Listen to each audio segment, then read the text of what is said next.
On va essayer de s'intéresser maintenant à la manière dont les régies de quartier et de territoire, qui sont évidemment par essence un réseau solidaire, ont réussi à réagir face à la crise du Covid. Qu'est-ce qui s'est, quelles ont été les réponses qui ont été données par différentes régies. Pour discuter de ce sujet, vous allez retrouver, vous allez les voir, je pense, apparaître sur l'écran, Florence Bienfait, qui est la directrice de la régie de quartier de Carcassonne, Sébastien Sanchez, qui est le directeur de la régie de quartier de Perpignan. Bonjour Sébastien. Stéphanie Pachito, qui est la directrice de la régie de quartier d'Alençon. Jean-Pierre Antinou, qui est le président de la régie de quartier de Arles, Frédéric Foulon, le directeur de la régie de quartier de Saint-Jean-de-Braille, et Ali Amine, le président de la régie de quartier de Trélazé, c'est près de Nantes. Angers, pardon. On vous a vu sur le chat ce matin à Trélazé. Bienvenue à tous. On est déjà un peu en retard, donc on ne va pas perdre notre temps en préliminaire, si je puis dire.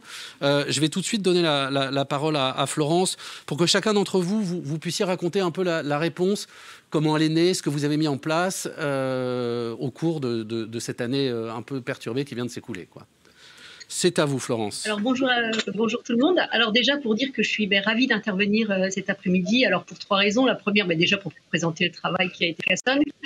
Également parce que c'est ma dernière assemblée générale en tant que directrice. Donc voilà, c'est un peu émouvant pour moi. Et puis la troisième raison, alors c'était un petit clin d'œil à Frédéric. Surtout n'allez pas croire que l'Occitanie se résume à Lunel. Il y a plein d'autres régies en Occitanie. Allez, bisous Fred. Alors, en préambule, certes, le contexte est différent, je vous l'accorde, mais je voulais débuter mon témoignage en faisant référence en fait aux 2 événements dramatiques qu'on a connus en 2018 sur le Carcassonnais, parce qu'en fait, suite à ces événements, les équipes ont réagi en fait très rapidement et on était sur le terrain dès le lendemain en fait pour apporter notre soutien aux habitants. Et donc, quand il y a eu l'annonce du confinement, là en mars 2020, alors c'est vrai qu'on avait déjà un petit peu cette habitude de la crise et donc ça a été, je pense, assez facile pour nous de réagir, même si le contexte n'était pas évident.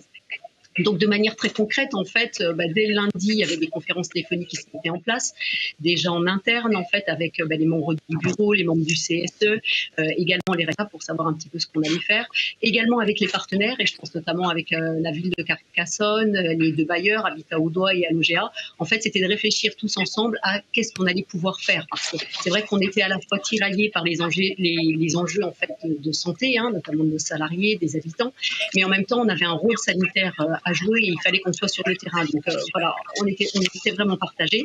Et donc en fait, ce qui est arrivé, on s'est dit rapidement, c'est que même si on ne pouvait pas intervenir sur le terrain, en tout cas, il fallait qu'on poursuive l'accompagnement. Donc, du coup, on a mis en place des réunions. Toutes les semaines, il y avait des réunions. Chacun mettait sur la table en fait ces éléments de diagnostic pour essayer de mettre en place des actions et surtout les ajuster en fonction des besoins du territoire. Alors, en fait, on a eu des actions de 3 types. Alors, déjà pour les salariés qui étaient en parcours d'insertion. Donc là, les conseillers ont appelé les salariés. Donc à l'époque, on avait 47 salariés en parcours d'insertion. Donc l'idée, c'était tout simplement déjà de prendre des nouvelles, savoir s'ils allaient bien, mais c'était également leur donner des informations sur le contexte général parce qu'ils ne comprenaient pas forcément quelles étaient les démarches, etc. C'était également les conseiller sur la vie quotidienne avec les enfants au niveau de l'école. La gestion des devoirs, mais également comment on faisait pour prendre du temps pour soi. Également poursuivre tout ce qui était démarches à distance et démarches administratives, parce qu'il y en avait et qu'on ne pouvait pas s'arrêter. Et puis c'était aussi poursuivre les accompagnements autour du projet professionnel. Alors avec l'association Couleur Citoyenne avec laquelle on travaille là, sur le terrain, notamment sur tout ce qui est remise à niveau, on a mis en place très rapidement des cours à distance. Alors tous n'ont pas pu en profiter, c'était 19 salariés sur 24 concernés, ce qui est quand même pas mal. Donc on leur envoyait soit les cours par mail, soit on allait leur déposer directement chez eux des cours qu'on allait récupérer. Enfin voilà, donc on s'est plutôt pas mal organisé à ce niveau-là. On a pu poursuivre également un salarié une action autour de la confiance en soi et un autre salarié a pu terminer son bilan de compétences. Donc vous voyez, on a pu travailler également sur ces aspects d'accompagnement. On a poursuivi également tout ce qui était technique de recherche d'emploi. En fait, vraiment, l'idée pour nous, c'était de maintenir en dynamique les salariés. Bon après, voilà, on a quand même été vite freiné avec les questions effectivement d'équipement des salariés, la question de la maîtrise de la langue. Mais en tout cas pour nous, toute la période du confinement, c'était de rester quotidiennement auprès des salariés. Alors voilà, pour illustrer ça, en fait, sur les 47 salariés que nous avions en CDDI, en fait, on a passé 321 appels. Voilà. Également pour les salariés de l'association, en fait, on a créé une interface sur Messenger qu'on a appelée Régie at Home, et en fait, ça permettait de communiquer tous ensemble quotidiennement, de partager un petit peu nos activités, d'apporter un petit peu de joie, etc. Donc voilà. Donc ça, c'était pour les salariés. Alors après, pour les habitants, du coup, sur l'ensemble de nos lieux d'accueil, en fait, dans la semaine qui a suivi l'annonce du confinement, en fait, on est allé afficher tous nos numéros de téléphone. Également, on a distribué dans les commerces qui étaient ouverts, en fait, les attestations dérogatoires de sortie. Ça a été très apprécié parce que les habitants n'avaient pas forcément la possibilité de faire des photocopies. Également, et ça a été notamment le travail des médiateurs, en fait, on est entré en contact avec les familles dont on disposait des coordonnées. Mais là aussi, comme pour les salariés, c'était prendre des nouvelles, voir comment ça allait, est-ce qu'ils avaient des besoins particuliers. Et d'ailleurs, à ce titre, en fait, on a mis en place de la livraison de colis alimentaires. On a eu un partenariat avec des associations locales et donc on allait livrer les colis. Tellement rapidement, avec le bailleur à l'OGA, on s'est dit que les personnes les plus fragiles étaient sans aucun doute les personnes d'âge, parce que voilà, coupées en fait du monde extérieur. On a décidé en fait d'appeler toutes les personnes de plus de 75 ans qui étaient locataires chez Alogea. Donc là, encore une fois, ce sont les médiateurs qui s'y sont mis, mais également les conseillers en économie sociale et familiale du bailleur. Et donc là-dessus, en fait, c'est près de 600 personnes de plus de 60 ans qui ont été appelées. Également, puisqu'on a un partenariat avec EDF et Engie. Donc là, bien évidemment, tout ce qui est coupure a été interrompu, tout ce qui est procédure de coupure a été interrompu. Mais EDF et Engie souhaitaient en fait qu'on appelle les clients solidarité pour aussi prendre des nouvelles. Donc, en gros, voilà, c'est près de 1400 appels qui ont été passés. Et 431 familles monoparentales, voilà. Et dernière action, en fait, ça a été par le biais de la plateforme Solidarité numérique. Alors, je pense que vous la connaissez, puisque le CNRQ continue à être partenaire de cette action. En fait, la plateforme a été créée rapidement au cours du premier confinement, donc c'était une plateforme nationale, et des médiateurs bénévoles avaient la possibilité de soutenir les habitants qui appelaient dans leur démarche administrative. Donc, au cours de cette période, il y a eu un appel à bénévolat, appel auquel on a répondu, et là, on a 4 personnes qui répondaient à la plateforme. Et donc là aussi, c'est une centaine de personnes qu'on a accompagnées sur toute la période du premier confinement. Alors, la plateforme a continué son exercice et d'ailleurs, on est toujours partenaire puisque là, aujourd'hui, c'est rémunéré, c'est avec des professionnels et on a une conseillère qui travaille toujours pour cette plateforme. Donc, pour conclure, en fait, ce qu'on peut dire, c'est que, alors même si, on n'a pas été la seule régie à intervenir, les régies ont été très mobilisées pendant la période du confinement, mais ça montre vraiment la plus-value de notre projet, en fait, c'est-à-dire notre capacité déjà à réagir, notre capacité à rester professionnel dans les moments difficiles et surtout à être solidaire. Et donc, en tout cas, sur Carcassonne, ça a renforcé le partenariat, ça a montré qu'on était en capacité, encore une fois, d'intervenir dans un moment difficile, et et du coup, voilà, en plus, on était les seuls sur les quartiers prioritaires vraiment à être sur le terrain. Donc voilà, donc pour nous, ça a été déjà c'était essentiel, on ne l'a pas fait pour ça, mais en tout cas, ça a encore une fois renforcé le partenariat qu'on avait avec les acteurs du territoire. Voilà. Merci Florence. Et donc, ce sera à l'année prochaine, pas en tant que directrice, mais vous serez peut-être quand même là. Je donne la parole maintenant à Sébastien Sanchez, le directeur de la régie de quartier Perpignan. Vous êtes concentré, la réponse immédiate a été de vous concentrer sur la fabrication de masques. Vous êtes une des 14 régies, me souffle dans l'oreille Tarek, à vous être lancé dans ce chantier-là pendant le confinement. Oui, effectivement, on est parti d'un constat et d'une hypothèse simple. Le constat était que un masque en tissu vendu 10 € pièce pour une famille qui a jamais trop plus de 10 € pour manger le mois est quelque chose qui est particulièrement compliqué et délicat. Donc, pour ce faire, on a cherché des solutions, imaginé des solutions. La première des questions, c'est comment on fabrique un masque, de quoi on a besoin et ainsi de suite. Et donc il a fallu trouver des partenaires, fournisseurs de tissus. Deux merceries sur les environs de Perpignan nous ont ouvert les portes alors que tous les commerces étaient fermés et même le leur. Et je les en remercie encore, qui nous ont effectivement facilité les choses en nous fournissant la denrée la plus compliquée qui était les élastiques. Après le tissu, ben, on a passé tous les tissus qu'on pouvait trouver. Tissus plus ou moins sympas avec un peu de couleur quand même pour arriver à passer un petit peu ce moment pas très agréable au final. Et puis ensuite il a fallu se lancer dans la recherche de personnes solidaires pour arriver à fabriquer. Et de ce côté-là, on a eu la chance d'avoir plus de 200 personnes dans 14 des quartiers de la ville, dans lesquels on a monté donc 14 ateliers. Et ces 200 personnes nous ont aidés à fabriquer en l'espace de 3 semaines 54 000 masques. Masques que nous avons distribués ensuite au porte-à-porte, logement par logement, à chacun des habitants de l'OPH de Perpignan Méditerranée. Et donc du coup, il était important pour nous, comme ça, d'apporter une réponse un petit peu concrète, physique, qui nous a mis d'abord au contact des gens qui étaient là pour la fabrication des masques et pour la couture, et puis ensuite au contact de chacun des habitants. Et toute l'opération s'est tenue donc en fabrication 3 semaines, en distribution 1 semaine au porte-à-porte. Et cette semaine-là, justement, on est allé voir les gens. Moi, j'ai pris quelques distributions aussi dans les quartiers qui étaient les plus difficiles sur la ville de Perpignan. En tout cas, quand je dis difficile, c'est pas pour l'accueil qu'on nous y fait, mais pour effectivement l'agglomération de population en grande difficulté sociale.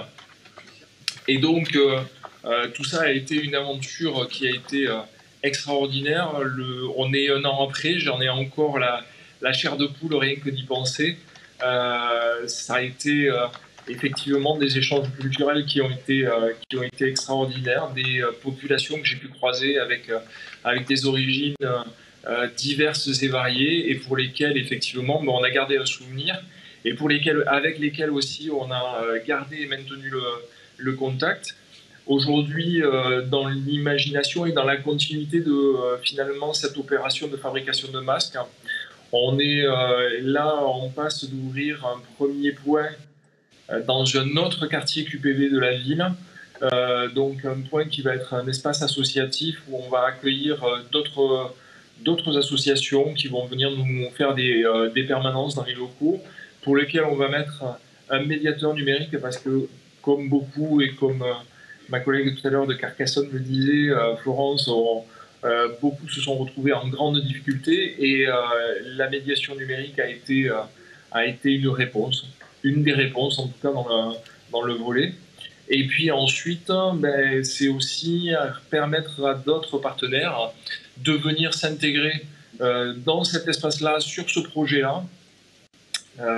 Des partenaires comme Médias 66 ou comme l'AMLJ qui vont venir faire des permanences sur cet espace-là, toujours pour ramener un petit peu de service au contact des habitants, les services qui se sont éloignés de ces zones socialement défavorisées. Et donc voilà, le but est aujourd'hui de répondre un peu plus, ou d'aller un peu plus loin en tout cas sur ce projet-là. Par curiosité, vous avez une idée? Pardon? Vous avez une idée du nombre de masques que vous avez fabriqués, distribués à ce moment-là? On a fabriqué 54 000, distribué plus de 17 000 aux habitants de l'OPH. Et ensuite, le reste a été donné, offert aux associations partenaires, aux entreprises partenaires. On a eu un budget total qui était de 45 000 euros, en tout cas dans la dépense. Et nous avons des entreprises et partenaires avec lesquels on travaille assez régulièrement qui nous ont apporté 24-25 000 euros comme ça sur la table pour être aussi solidaires un petit peu dans l'action. Merci, Sébastien Sanchez. Je vois qu'en plus, finalement, cet épisode malheureux vous a mis en route sur d'autres projets. J'espère qu'on aura l'occasion, à la fin de cette table ronde, je vais d'abord donner la parole à tout le monde, mais de voir un peu comment est-ce que ces projets éventuellement se sont transformés a posteriori. Je vais maintenant donner la parole à Stéphanie Pacito, excusez-moi, je n'ai pas répété. Vous êtes donc la directrice de la régie de quartier d'Alençon. Vous êtes concentrée pendant cette période sur le choix d'apporter une aide alimentaire en partenariat avec le Secours populaire pour livrer des colis alimentaires aux personnes qui étaient peu mobiles. Tout à fait, oui. Parce que au tout début du confinement, enfin le confinement dur, effectivement, c'était un vrai désert sur les quartiers, l'administration. Il n'y avait rien d'ouvert, vraiment. Donc du coup, effectivement, on a choisi quand même d'avoir une présence physique. Donc notre médiateur Jardin et moi-même. Donc il y avait quand même une présence physique pour des personnes qui ne comprennent pas tout à fait ce qui se passait, de façon quand même à avoir un réceptif. Et tout mis en place une permanence téléphonique. Donc c'est notre médiatrice Énergie qui a mis en place cette plateforme et notre vice-président. Donc du lundi au vendredi avec des amplitudes horaires assez amples puisque ça allait jusqu'à 19h le soir et le samedi aussi entre 14h et 19h. Donc ça nous a permis d'être en lien direct avec la population. On a un service d'interprétariat aussi, donc on arrivait aussi à essayer d'expliquer aux personnes ce qui se passait réellement. Et puis, voilà, d'être à disposition pour les personnes seules, les personnes qui avaient envie de parler, parce qu'on sentait bien le malaise. Au tout début, c'était avant que les masques arrivent, etc. Il y avait quand même un gros malaise, puisque tout le monde était calfeutré. On voyait personne dans les rues. Donc, notre mission aussi, c'était d'alerter sur les difficultés qu'on pouvait soit supposer, soit avérer. Je pense notamment aux problèmes de violence faites aux femmes ou aux enfants avec ce confinement. Effectivement, on est sur des lieux surconfinés, pourrait-on dire. On a proposé de faire des courses, tout ce qui est problème d'Internet. On a servi de boîte aux lettres pour les collèges, etc., par rapport aux problématiques d'imprimantes ou d'ordinateurs. Donc voilà. Surtout, ce qui s'est avéré, c'était un gros problème pour les familles de nourrir leurs enfants. Enfin, les familles, au global, avaient des difficultés à se nourrir. Et sur Alençon, la coordination alimentaire, finalement, il n'y avait que le Secours populaire qui était ouvert. Toutes les épiceries sociales, Restos du Cœur, tout ça était fermé au tout début du confinement. Du coup, les familles se retrouvaient regroupées devant le Secours populaire, sans masque, du coup, au début, à faire des files d'attente de plusieurs heures, et un vrai problème pour le Secours populaire. Du coup, effectivement, comme on fait partie de la coordination alimentaire avec le CCAS et les autres, on s'est proposé de les soulager en mettant à disposition nos bénévoles, nos véhicules et aussi le restaurant. Du coup, on allait chercher leur ramasse, comme ils appellent au niveau du Secours populaire, de leur apporter sur le quartier et effectivement faire des paniers alimentaires pour pouvoir les dispatcher. On faisait aussi du service. Après, les autres structures alimentaires ont commencé à réouvrir gentiment. Donc, on a aussi fait des livraisons de paniers alimentaires pour la Croix-Rouge, pour les différentes structures, CCAS, les assistantes sociales, le CADA. Donc, au global, pendant 2 mois à peu près, on faisait deux distributions alimentaires sur notre quartier, le quartier de Persaigne et aux alentours, en fonction des demandes des uns et des autres, sur 150 familles à peu près, pendant 2 mois. Voilà, donc ça a permis effectivement d'avoir un vrai partenariat avec toutes les structures du quartier, puisque souvent on se voyait dans les réunions, etc. Mais là, on était dans un partenariat du fer et nos bénévoles travaillaient ensemble et c'est vrai que c'était très précieux.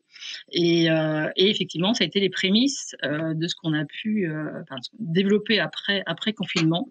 Ça a permis aux habitants qui ne connaissaient pas le restaurant, alors, ça paraît un peu paradoxal, mais on a un restaurant, donc la régie gère gère un restaurant associatif dans le quartier, et beaucoup d'habitants du quartier pensaient que c'était un restaurant administratif, puisque même si on a des personnes en insertion à l'intérieur du restaurant, beaucoup d'habitants pensaient que c'était pas pour eux.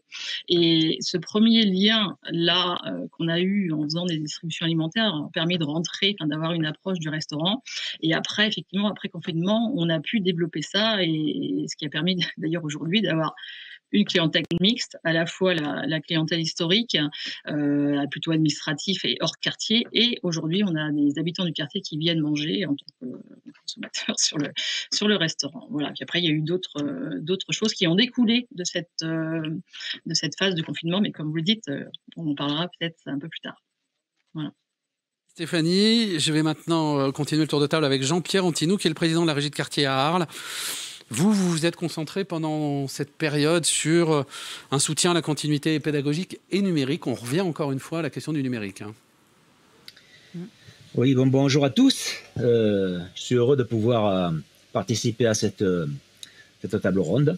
Je profite du coup de l'occasion pour remercier toutes nos équipes qui ont été présentes pendant cette pandémie, enfin toute la partie dure de départ du moins. Et j'en profite de l'occasion donc pour les remercier à nouveau du boulot fourni. Et oui, donc un de nos axes, parce qu'on a travaillé sur beaucoup d'axes aussi, mais c'est vrai qu'on s'est rendu compte tout de suite, bien sûr que la communication allait manquer, que c'est peut-être pas, enfin, ça fait partie des choses tellement importantes dans une régie qu'on avait besoin de trouver une solution. Et on a eu la chance d'avoir en interne un informaticien suffisamment capable qui nous a tout de suite, en 24-48 heures, installé nos propres outils de visio sur nos propres serveurs. C'est-à-dire qu'on était totalement indépendants. Et on a très vite été en œuvre pour que nos ASP, nos responsables de chantier, puissent communiquer avec les équipes et éviter que l'isolement, que les questionnements se posent. On répondait rapidement aux questions. Et donc, du coup, voilà, la première étape, ça a surtout été ça, pour éviter cet isolement et surtout les gens complètement déboussolés qui ne savaient plus comment faire, quoi.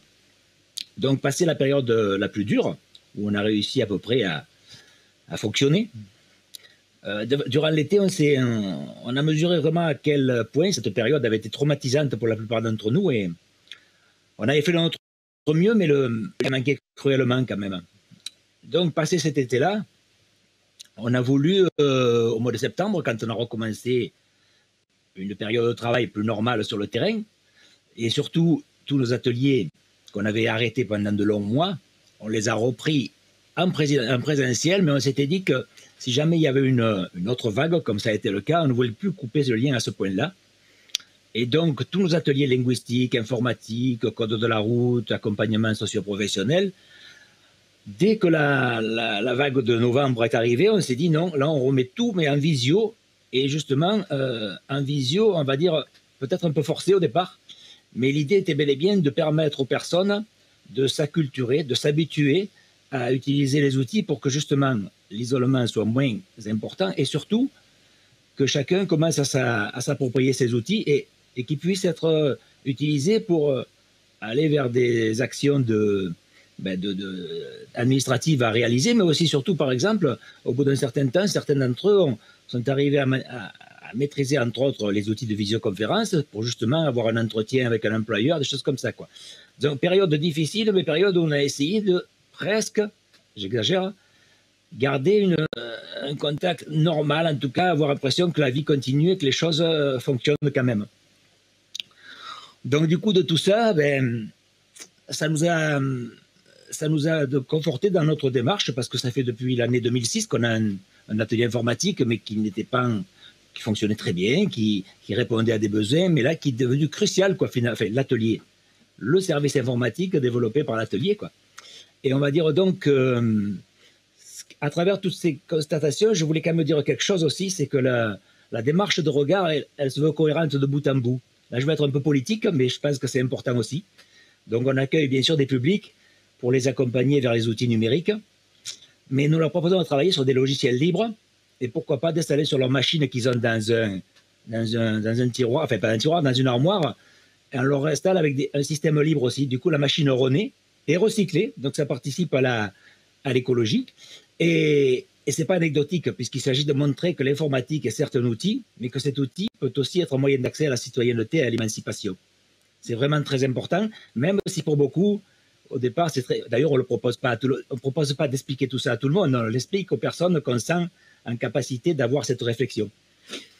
À noter qu'au passage, la culture du libre est inscrite dans le projet social de Regard. On ne va pas en discuter aujourd'hui, mais c'est un sujet très vaste et très citoyen, en tout cas, qui permet de libérer, puisqu'on vient de parler de logiciel libre, de libérer la citoyenneté. Donc, après, quel prolongement? Aujourd'hui, on était déjà dans une réflexion d'avoir un chantier d'insertion sur le numérique, mais ça devient évidemment une piste prioritaire. Et en plus, on a aussi décidé, en fin d'année 2020, alors que la situation n'était pas forcément des plus, les perspectives n'étaient pas les meilleures, mais de faire une dotation importante au CSE pour permettre de faciliter l'achat de matériel pour nos publics qui en auront besoin. Donc voilà, au final, je voudrais terminer en disant que le but de Regard, bien sûr, c'est de ne laisser personne de côté, quoi. Et de bien sûr faire tout ce qu'on peut pour essayer que cette pandémie se transforme non pas en un moment heureux, bien sûr, mais en tout cas en un passage qui a permis d'avancer peut-être plus vite sur un sujet qu'on commençait à peine non pas à démarrer, mais en tout cas à essayer de réfléchir. Et là, ça nous a forcé à accélérer tout ça. Et je voudrais revenir sur une phrase qu'a dit le premier intervenant, là. C'était par rapport à une personne d'un quartier qui disait « pas pour ici et pas pour nous ». Mais ça, je crois que c'est un peu, si, à tous les niveaux, quels qu'ils soient, même l'informatique, c'est pour nous, et c'est pas dans les quartiers aussi, parce que justement, sinon, on va être exclu de plus en plus, quoi. Je crois que c'est alors, c'est de la technologie. J'avais envie de dire que c'est sûr que l'informatique, c'est de la technologie, c'est des consommations de courant et tout ça, mais aujourd'hui, de toute façon, dans le monde actuel, on ne pourra pas trouver de solution imminente. Peut-être faut-il réfléchir autrement, mais en attendant, autant essayer d'adapter les personnes, de recycler des machines qui vont peut-être aller dans le sens du petit geste, donc on évoquait tout à l'heure aussi. Et finalement, je reviens sur une phrase qui a été dite, que le monde de demain se construit aujourd'hui, peut-être. Pas peut-être, sûrement. Sûrement. Voilà. Merci Jean-Pierre. Je précise parce que ça nous a été demandé ce matin de traduire entre guillemets les acronymes.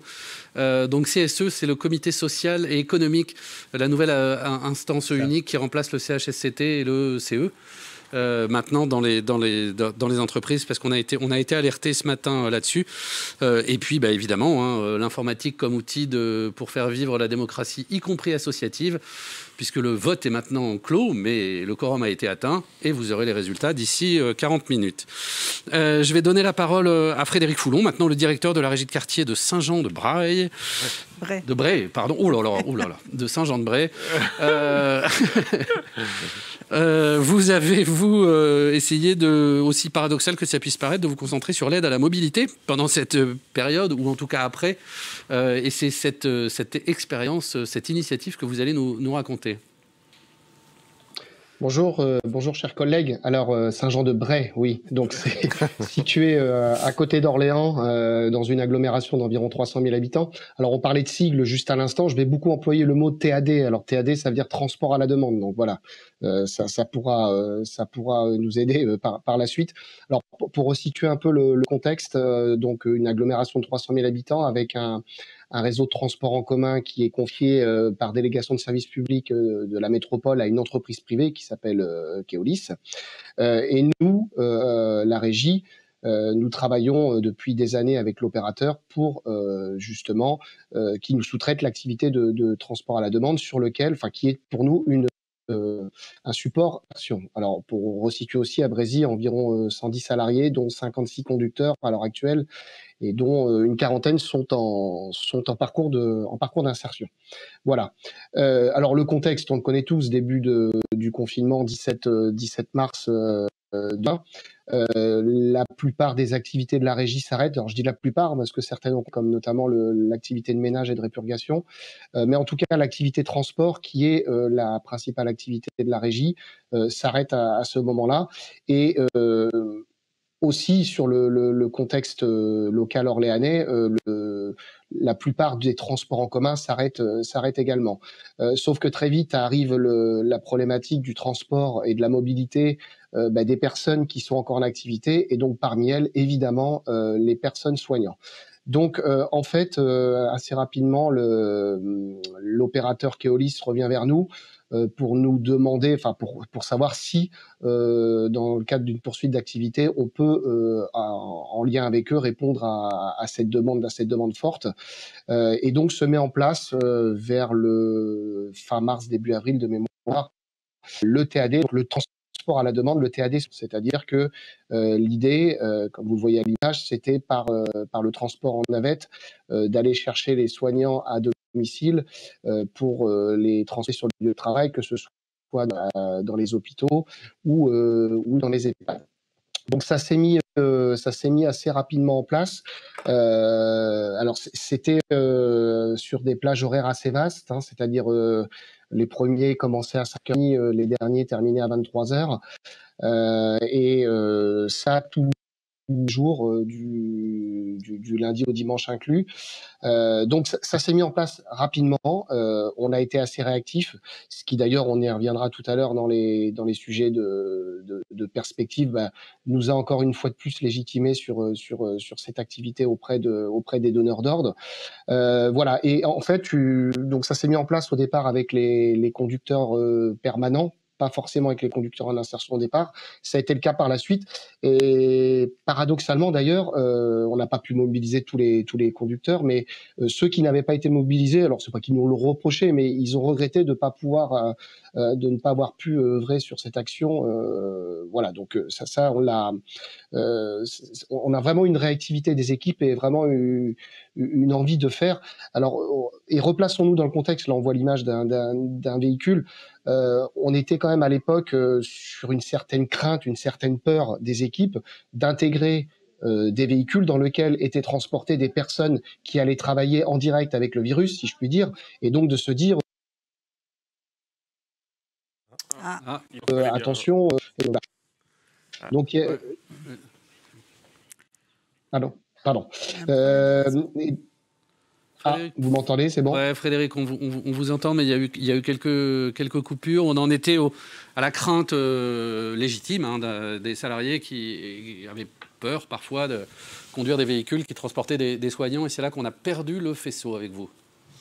Voilà, alors je disais, voilà, des soignants qui effectivement étaient en direct avec le virus notamment dans les services de réa à l'hôpital. Donc ça veut dire que au-delà de l'activité de transport qu'on fait déjà depuis de très très nombreuses années, il y a eu tout un protocole mais très très rigoureux de désinfection des véhicules, des postes de travail, etc. Et malgré tout, les salariés ont tenu à être présents et ont effectué ces missions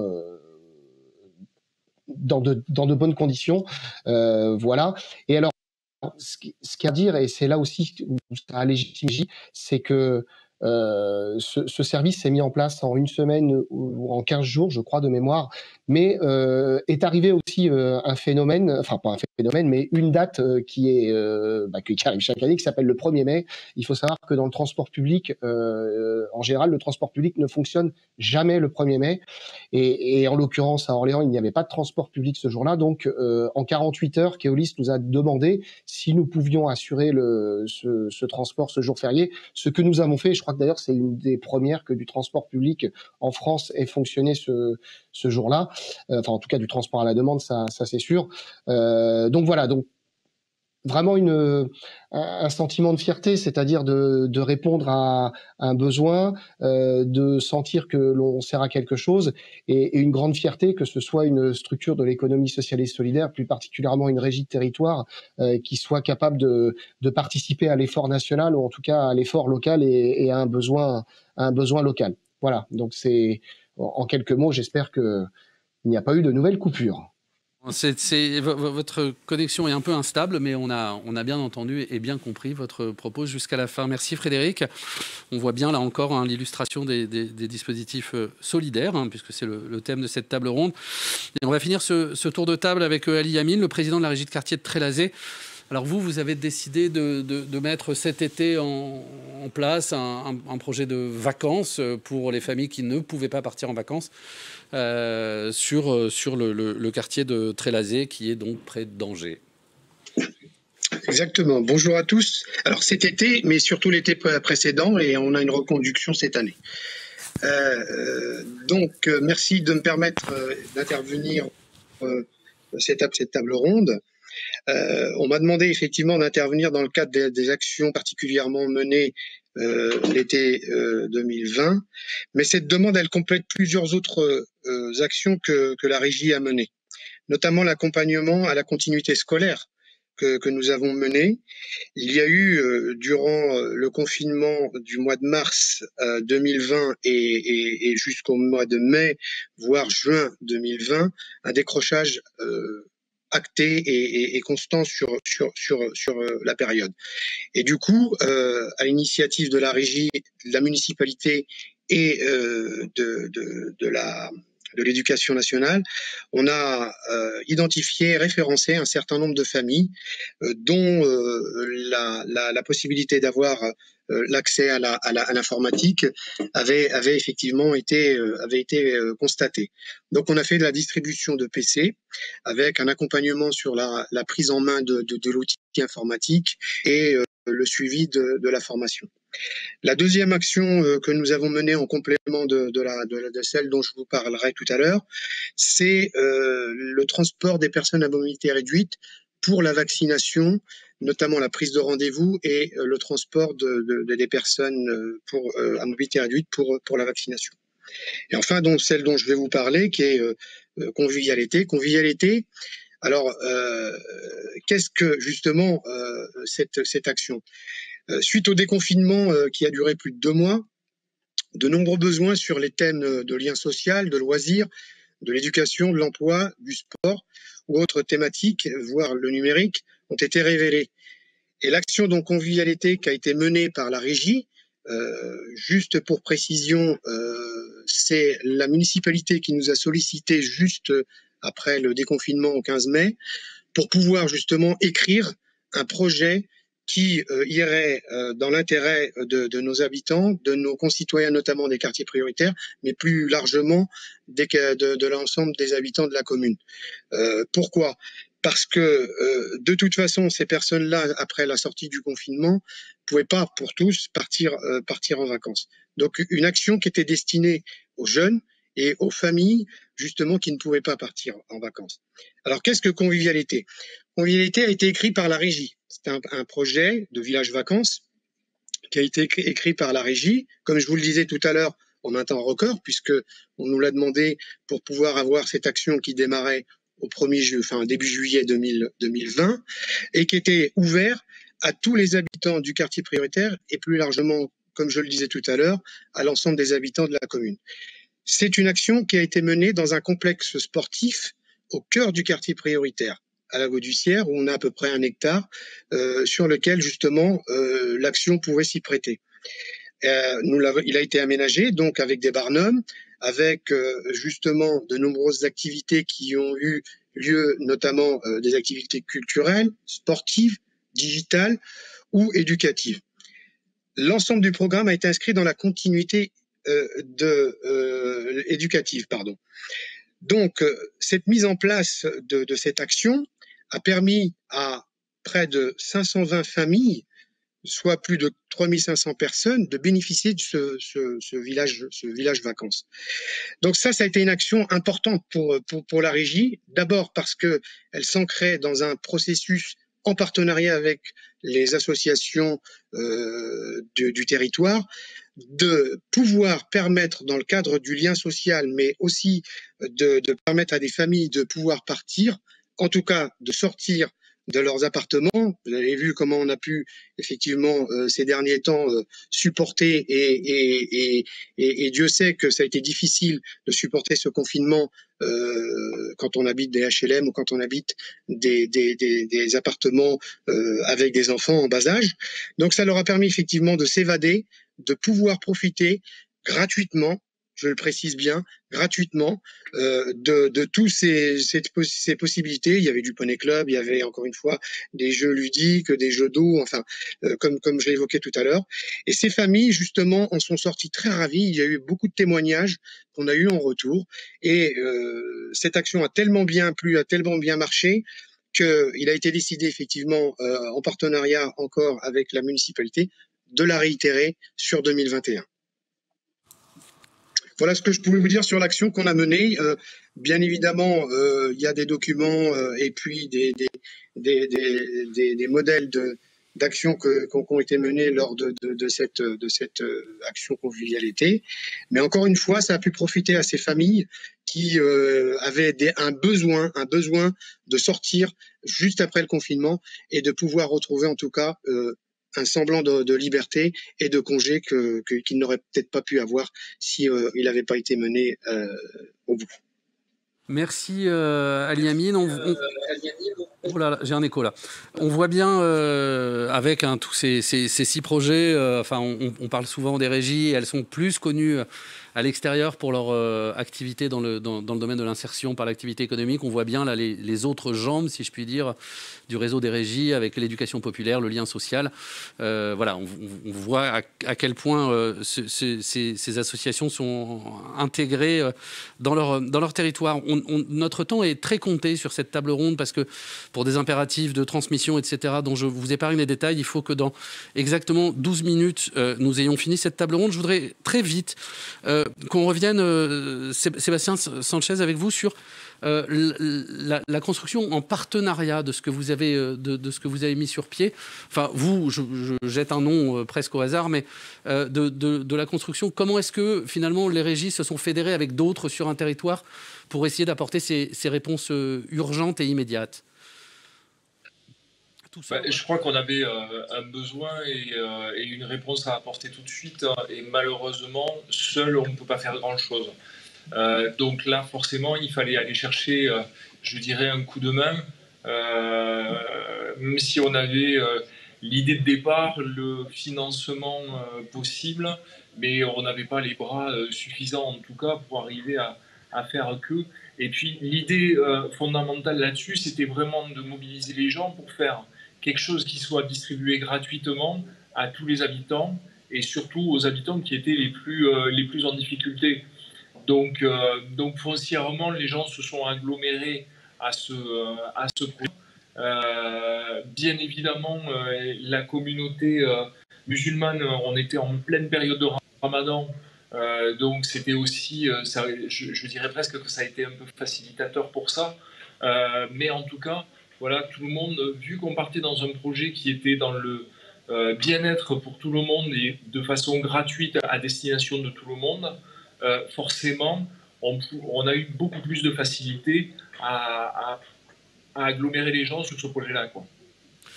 Merci Ali Amine, en parlait de cette initiative pareille qui est une réponse immédiate l'été dernier, qui se pérennise, qui reprend vie cette année. J'aimerais bien aussi, je l'ai abordé au début, peut-être voir avec Florence, Stéphanie, Frédéric, enfin, ou peut-être on n'aura pas le temps tous, mais de voir comment est-ce qu'il s'est initié à aujourd'hui une suite. Quelles sont les perspectives que vous ont ouvert cette réponse immédiate? Je vais vous demander de faire des réponses rapides, évidemment, tous. Alors, pour nous, c'est la légitimité, en fait. Voilà. Et la légitimité qui fait qu'aujourd'hui, notre continue à se développer. La légitimité qui fait qu'aujourd'hui, depuis un an, on a repris aussi le TPMR, transport des personnes à mobilité réduite. Ça fait écho à tout ça, c'est-à-dire notre réactivité, notre polyvalence. Et voilà, en fait, c'est l'essence du territoire. Peut-être Stéphanie, Pachito, un mot sur la suite, l'après-réponse d'urgence. Oui, tout à fait. C'est sur la problématique alimentaire, effectivement. Du coup, on s'était aperçu que les collégiens, avant confinement déjà, ne mangeaient peu mal, voire pas du tout au collège, sur Persaigne, sur notre quartier. Et c'est un vrai problème de quartier, puisque vous avez des enfants de 14-15 ans qui mangent pas ou très peu. Et par rapport à l'éducation, on en parlait tout à l'heure, l'éducation, c'est important qu'on soit pas ni que dans l'entre-soi. Donc effectivement, ou avoir des gens qui désertent. On parlait d'administration, etc. Il y a de moins en moins de collégiens qui vont au collège avec sur nos quartiers, quoi. Donc et qui y mangent. Donc du coup, effectivement, on a un travail partenarial avec la politique de la ville, le CCAS, etc. pour essayer de trouver une solution à cette problématique-là. Et du coup, notre équipe de restaurant, aujourd'hui, il n'y avait plus du tout de restauration faite sur place au niveau du collège. Donc, à titre expérimental, le restaurant va officier à l'intérieur des locaux du collège et pour essayer de proposer une alternative culinaire, mais pas que. Hein, c'est un travail global avec plusieurs entrées, avec la DTAS, l'ARS, le club de foot d'Alençon, tout le monde. Par rapport à la légitimité, c'est ça aussi, je pense qu'on a pu... Les régies, elles sont au cœur des problématiques de quartier et elles arrivent à coordonner et à essayer que les différents acteurs mettent peut-être un focus sur certaines problématiques. Et de l'alimentation, c'est transversal puisqu'on parle d'éducation populaire, de plein de domaines par rapport à une problématique alimentaire. Donc voilà ce que ça a pu générer. Et en même temps, le tiers-lieu on a au restaurant, on a ouvert notre restaurant l'après-midi sous forme de tiers-lieu accessible effectivement aux populations du quartier, mais pas que. Un vrai lieu de lien et d'échange entre les habitants et les hors-quartiers. Voilà ce que ça a pu générer, et notamment à travers les dispositifs de quartier d'été qui nous ont permis, par exemple, de faire une fresque à l'intérieur du restaurant, participative, chacun pouvant mettre une petite touche pour refaire ce restaurant. Et voilà, par exemple. Voilà. Donc, c'est un tout, et c'est vraiment le travail partenarial et la légitimité par rapport à des régies qui remontent certains problèmes des habitants. Merci. Florence Bienfait, je vous avais posé la question à vous en premier, aussi d'essayer de voir quelle a été la suite et après cette réponse d'urgence. Où est-ce que vous en êtes à Carcassonne aujourd'hui ? De manière générale, c'est vrai que ce type d'événement en fait rappelle le rôle essentiel qu'on joue sur les quartiers. Et voilà, ça de manière générale. Après, je ferai un lien sur notre projet sur le numérique. Puisque, alors avant même, c'est une réflexion qu'on avait conduite en 2019, on souhaitait mettre en place des actions autour de l'inclusion numérique. C'est vrai que 2020 a accéléré les choses, et notamment le partenariat avec la plateforme Solidarité Numérique. Il est vrai que, je pense qu'on ne se serait pas positionné sur le projet si on n'avait pas déjà travaillé avec eux durant le premier confinement. Donc on sait que, pour le moment, on n'a pas de visibilité, là ça va jusqu'au mois d'août, mais en tout cas on est quand même assez satisfait du travail qu'on fait par le biais de cette plateforme. En tout cas en termes de montée en compétences des équipes, puisque aujourd'hui sur le numérique on a pu créer une entreprise d'insertion, et donc c'est un des supports d'activité à la démarche d'accompagnement qu'on conduit avec 2 salariés qu'on a en contrat à durée déterminée d'insertion. Et vous avez probablement des choses à faire avec la régie d'art, là. Regard. Mais pas que. Pas que. Mais... Il y a plein de régies, c'est bien. Oui, c'est pour ça. Mais oui, je reprends avant de vous donner la parole, Stéphane Cordobès, pour peut-être mettre un petit mot de conclusion et voir ce que ces initiatives vous inspirent. Je reprends le mot, là, encore une fois, qui m'était soufflé par Tarek tout à l'heure, quand on préparait la table ronde, qui me disait « Un directeur de régie avait l'habitude de dire « Ce que je ne fais pas, une autre régie l'a forcément fait ». Tout le monde semble d'accord. Stéphane Cordobès, en quelques minutes, vous avez entendu ces 6 initiatives de réponse un peu urgentes, une autre urgence, liée. Qu'est-ce que ça vous inspire ? Est-ce que c'est finalement la preuve qu'une politique des petits pas, des petits gestes, a une grande efficacité ? Alors ça... Vous me l'ôtez de la bouche. Non, ce que ça m'inspire, ça m'inspire 2 choses en fait. Vous avez tous mis en avant le terme de légitimité. et puis d'agilité ou en tout cas de capacité dans vos actions à réagir à chaud et à réagir à chaud en mobilisant des réseaux qui n'étaient pas forcément constitués. J'espère ne pas me tromper dans mon interprétation. Je pense que ce sont deux éléments, alors par rapport aux autres changements dont je vous ai parlé précédemment, je pense que ce sont deux éléments qui sont tout à fait déterminants. Un, plus les transformations et plus les chocs sont rudes, plus les acteurs qui sont en situation de confiance avec les habitants, avec le public concerné par ces transformations, vont avoir un rôle à jouer majeur. D'où l'importance du lien de proximité. D'où l'importance du lien de proximité, parce qu'en fait, ce lien de confiance permet de gagner beaucoup de temps et de ne pas se poser de questions à savoir mais est-ce que ce qu'on nous propose de faire est bien, pas bien, etc. Donc je pense que en situation d'urgence, cette capacité de mobilisation-là, parce qu'elle repose sur un lien de confiance, est vraiment quelque chose d'absolument indispensable et qui est une ressource rare et importante. La deuxième chose, je disais donc confiance, légitimité, et puis c'est cette capacité à finalement ce qu'on appelle le capital social dans la sociologie américaine, à répondre, à mettre en place en fait des dispositifs, des réseaux qui n'existent pas et dont la nécessité en fait s'impose face à l'événement. Ça, c'est un savoir-faire aussi qui est extrêmement précieux. Ça s'est passé dans les quartiers avec les régies, ça s'est passé ailleurs dans d'autres territoires, dans des territoires ruraux. C'est-à-dire, dit autrement, alors parfois à tort, on appelle ça la capacité d'auto-organisation, de réorganiser un écosystème qui est malmené. Bon, on voit bien que c'est pas que de l'auto-organisation, c'est-à-dire que ça repose aussi sur des acteurs qui sont bien implantés, qui ont la capacité à faire cette auto-organisation. Dit autrement, c'est pas de l'improvisation, quoi. Et je pense que ce savoir-là, il est aussi tout à fait intéressant et important, toujours dans l'optique de situation de crise. Maintenant, et ce sera mon dernier mot. Maintenant, avec un peu de chance, on ne sera pas que confronté à des situations de crise. Et finalement, le travail d'adaptation au changement global, il va être à faire tous les jours. Et vous l'avez dit vous-même, vous avez plusieurs leviers d'action, en particulier l'éducation populaire.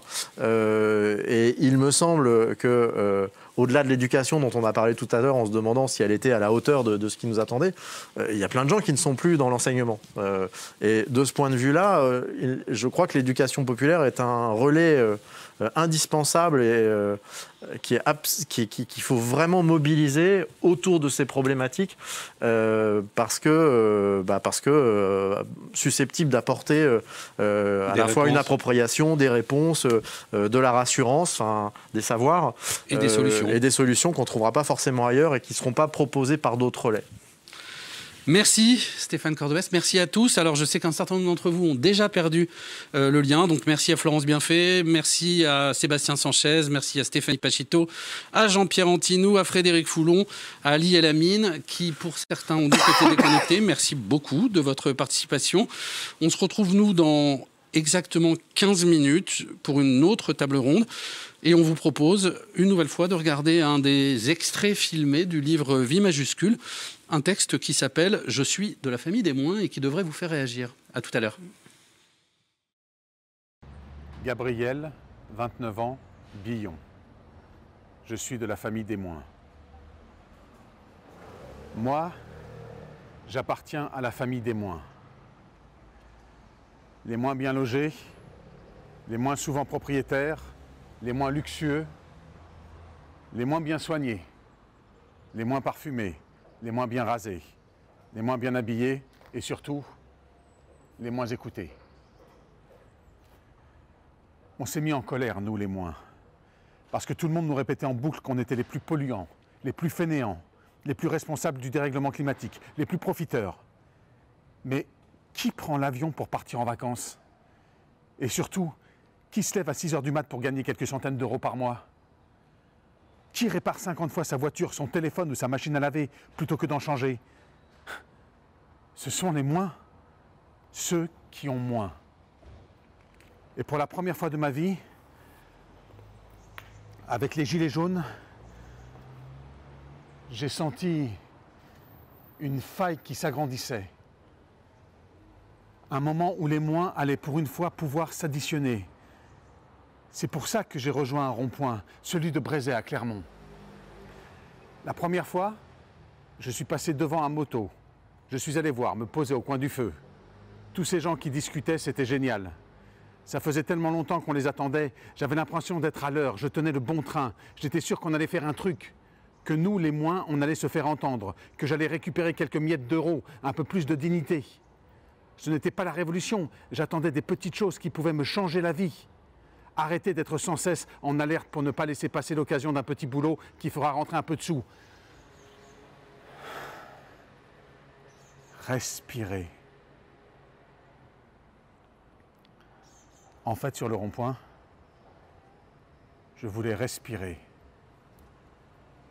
et profiter un peu. J'ai même rejoint le blocage de la raffinerie de Cournon. 3 nuits à tout bloquer et à espérer. On échangeait. Il y avait des gens qui venaient de tellement d'endroits différents que c'était enrichissant. Je suis même monté à Paris pour des manifs. Une fois à moto, 2 fois en covoiturage. C'est dire parce que Paris, d'habitude, j'y vais à peine 1 fois par an. Là, c'était 3 allers-retours en 1 mois et demi. Je ne voyais pas la même chose à la télé et dans la rue. Toutes les caméras regardaient 50 personnes et en oubliaient 10 000. Peu à peu, j'ai perdu l'énergie, l'envie de continuer le mouvement. J'ai compris qu'à part prendre des coups de bâton et respirer du gaz lacrymogène, on n'avait rien à espérer. J'ai arrêté de manifester, mais je n'ai pas perdu mes convictions. Je pensais que tous les moins ensemble arriveraient à se faire entendre, à être écoutés. À l'école, j'avais appris une formule qui disait « moins par moins, ça fait plus ». Sur ce coup-là, ça ne s'est pas vérifié. On est toujours les moins écoutés.